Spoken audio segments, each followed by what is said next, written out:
Hello students, कैसे हैं आप। आज मैं आप लोगों के लिए क्लास 8 ज्योग्राफी का एमसीक्यूज लेकर के आया हूँ। इससे पहले हम सिविक्स और हिस्ट्री का एमसीक्यू का वीडियो अपलोड हम कर चुके हैं। आप उस वीडियो को देख सकते हैं। तो इस वीडियो में आइए हम शुरुआत कर। तो फर्स्ट क्वेश्चन है, which of the following is a cottage industries. इनमें से कौन कॉटेज इंडस्ट्री है यानी कुटीर उद्योग है। कॉटेज इंडस्ट्री ऐसे इंडस्ट्री को कहते हैं जो लोग अपने घरों में चलाते हैं। दो चार जो घर के लोग हैं उनके माध्यम से चलाया जाता है। तो पहला ऑप्शन है ऑयल रिफाइनिंग। तो ऑयल रिफाइनरी बिल्कुल गलत ऑप्शन है, क्योंकि ऑयल रिफाइनरी का बहुत बड़ा प्लांट्स होता है, उसमें सैकड़ों लोग काम करते हैं। ये कुटीर उद्योग नहीं है। इसी प्रकार से पॉलिएस्टर टेक्सटाइल इंडस्ट्री भी काफ़ी लार्ज इंडस्ट्री है। इसमें बहुत सारे लोग बड़ी बड़ी कंपनियों में काम करते हैं जहां सिंथेटिक पॉलिएस्टर का कपड़े बनते हैं। तीसरा है सी है हैंडलूम। हैंडलूम का मतलब होता है हाथ से बनाया हुआ। तो हाथ से जो कपड़े बनाए जाते हैं या हाथ से जो चीज़ें बनाई जाती है वो हैंडलूम कहलाता है। तो ये इसका सही ऑप्शन सी है, यानी हैंडलूम। हैंडलूम कुटीर उद्योग के अंतर्गत आता है और इसमें घर में ही काम लोग करते हैं। कोल माइनिंग बिल्कुल आंसर गलत है, क्योंकि जहाँ माइनिंग होती है, खनन का काम होता है, वहाँ बहुत सारे लोग होते हैं और ज़्यादातर बड़ी कंपनियां या सरकार माइनिंग के काम करवाती है। दूसरा है, which of the following is a private sector enterprises. इनमें से कौन प्राइवेट सेक्टर इंटरप्राइजेज हैं यानी प्राइवेट सेक्टर के कंपनी है। तो पहला ऑप्शन है ए टिस्को, बी सेल, तीसरा neither of these, C neither of these and D both of these. तो हमें सबसे पहले टिस्को और सेल के बारे में देखना होगा। तो टिस्को का फुल फॉर्म जानते हैं, Tata iron and steel company है, जो जमशेदजी टाटा के द्वारा जमशेदपुर में लगाया गया था। दूसरा है सेल या स्टील अथॉरिटी इंडिया लिमिटेड। तो सेल सरकारी इंटरप्राइजेज है और तो ये इसी दोनों से क्लियर हो जाता है कि सेल जो है सरकारी इंटरप्राइजेज है और टिस्को जो है सो प्राइवेट इंटरप्राइजेज है। तो इसका सही ऑप्शन ए होगा, ये टिस्को जो जमशेदजी टाटा के द्वारा लगाया गया था। तीसरा है कि the paper industry is a type of, यानी जिन चीज़ों से सामान बनते हैं उस आधार पर कंपनी को वर्गीकृत किया जाता है। तो ए ऑप्शन है, किस तरह की इंडस्ट्री है पेपर इंडस्ट्री। ए है एग्रो वेस्ट इंडस्ट्री।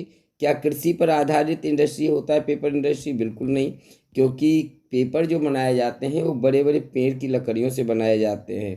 तो जाहिर तौर पर बी फॉरेस्ट इंडस्ट्री सही है, क्योंकि जंगल में लकड़ियाँ होती है और उन्हीं लकड़ियों से पेपर यानी कागज़ बनते हैं। इसके सही ऑप्शन बी यानी पेपर फॉरेस्ट वेस्ट इंडस्ट्रीज होगा।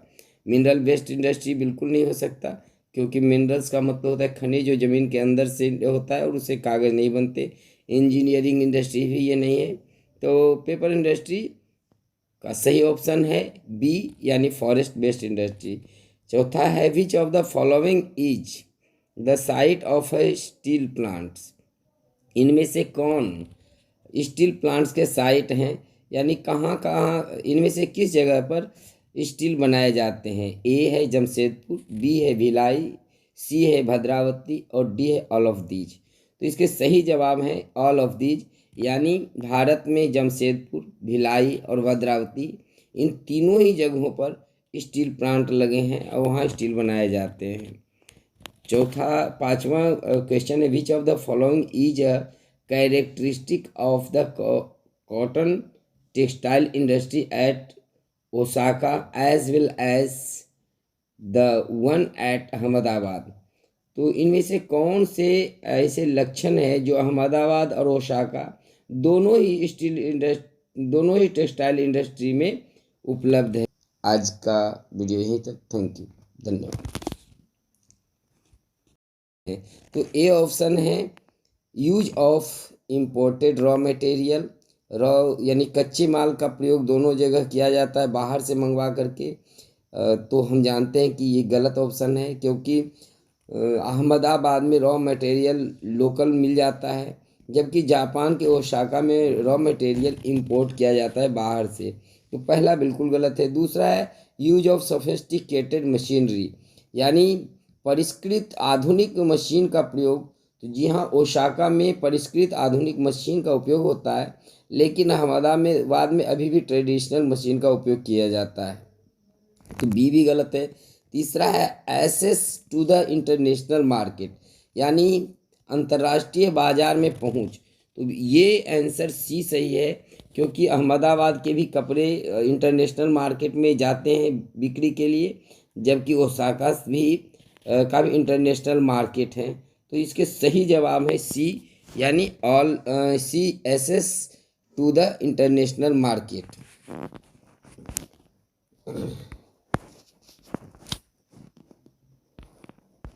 नेक्स्ट क्वेश्चन है which of the following areas are sparsely populated.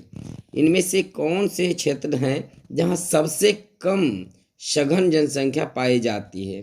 तो द गंगा, ए ऑप्शन है गंगा प्लेन।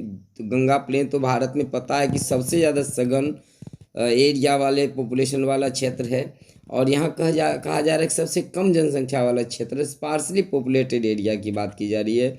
तो ये गलत है। दूसरा नॉर्थ ईस्टर्न यूएसए, बी। सी है द सहारा डेजर्ट। आपको पता है कि सहारा डेजर्ट दक्षिण अफ्रीका में सबसे बड़ा डेजर्ट है, और डेजर्ट जो होते हैं वहाँ पर बारिश नहीं होती, पेड़ पौधे नहीं होते, इसलिए वहाँ का पॉपुलेशन सबसे स्पार्स होता है, सबसे कम होता है। इसके सही जवाब है सहारा डेजर्ट। सहारा डेजर्ट दुनिया के सबसे स्पार्सली पॉपुलेटेड रीजन है।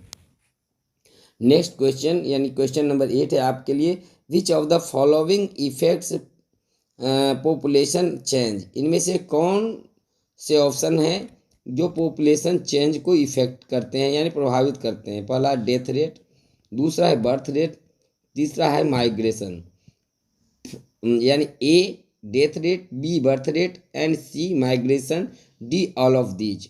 तो जी हाँ, ये जो डी आंसर है ऑल ऑफ दीज ये सच है, क्योंकि डेथ रेट से भी किसी भी क्षेत्र के पॉपुलेशन चेंज होते हैं। अगर अकाल, महामारी या भूकंप के कारण किसी क्षेत्र में बहुत बड़ी जनसंख्या का डेथ होता है, तो वहाँ की जनसंख्या कम हो जाएगी, यानी पॉपुलेशन चेंज हो जाएगा। अगर किसी क्षेत्र में अचानक बर्थ रेट ज़्यादा हो तो भी वहाँ की जनसंख्या बढ़ जाएगी। तीसरा है कि अगर किसी क्षेत्र से लोग माइग्रेट करके दूसरे जगह चले जाते हैं तो वहाँ की जनसंख्या ऑटोमेटिकली कम हो जाती है। और अगर इमिग्रेट कर जाते हैं, यानी कि अगर कहीं बाहर से लोग आ जाते हैं तो वहाँ की जनसंख्या बढ़ जाती है। तो ये तीनों ही ऑप्शन जो हैं मिल करके सही हैं, इसलिए इसका सही ऑप्शन है डी, यानी all of these. Next question है initially the population of the world grew slowly. शुरू में दुनिया की जनसंख्या बहुत धीरे धीरे बढ़ी। क्यों? तो इसके ऑप्शन है both the death rate and the birth rate were low. इसलिए क्योंकि डेथ रेट और बर्थ रेट दोनों ही कम थे। ये ऑप्शन बिल्कुल सही नहीं है, क्योंकि डेथ रेट कम नहीं थे, डेथ रेट प्रारंभ में बहुत ज़्यादा थे। दूसरा है B, the birth rate was low, birth rate कम था। ये भी गलत है, क्योंकि बर्थ रेट कम नहीं था, डेथ रेट ज़्यादा थे। इसमें है कि both the birth rate and death rate were high. C option सही है, क्योंकि बर्थ रेट तो ज़्यादा था, लेकिन उसी तरह से डेथ रेट भी काफ़ी ज़्यादा थे। इसीलिए शुरू में दुनिया की जनसंख्या शुरू में बहुत धीरे धीरे बढ़ रहा था, बहुत कम गति से बढ़ रहा था, क्योंकि जो जितने बच्चे जन्म लेते थे उसी तरह से मरने वालों की संख्या भी काफ़ी ज़्यादा थी। नेक्स्ट है which of the following statements about the Indian population is false. इनमें से भारतीय पॉपुलेशन जनसंख्या के संबंध में कौन से ऑप्शन गलत हैं। A fairly large proportion of population is below 15 years of age. Bharat की बहुत बड़े जनसंख्या का बहुत बड़ा हिस्सा 15 साल से कम उम्र की है। B a large proportion of the population is of working age, Bharat की एक बड़ी जनसंख्या, सबसे बड़ी जनसंख्या भी कह सकते हैं, वो वर्किंग एज का है, यानी 15 टू 65 के बीच में है। तीस सी है, most of the people are illiterate, यानी भारत के ज़्यादातर लोग अशिक्षित हैं। एंड डी है, मेल्स आउट नंबर्ड फीमेल्स, यानी मेल की संख्या फीमेल से अधिक है। तो इनमें से जो गलत ऑप्शन है वो सी है कि most of the people are illiterate, भारत के ज़्यादातर लोग अशिक्षित हैं, यानी जो लिखना पढ़ना नहीं जानते हैं, गलत है। हमारी जनसंख्या करीब करीब 75% से ज़्यादा लिटरेट है, यानी शिक्षित है, इसलिए इसके सही ऑप्शन सी जो हैं वो सही है। यानी भारत के इस क्वेश्चन में कह रहा है गलत आंसर को चुनिए, तो गलत आंसर ऑप्शन यही है कि most of the people are illiterate. तो ये थे कुछ आपके आज के ज्योग्राफी के चैप्टर 6 और 7 से महत्वपूर्ण क्वेश्चन। तो इस तरह से हमने हिस्ट्री, सिविक्स और ज्योग्राफी के सभी महत्वपूर्ण MCQs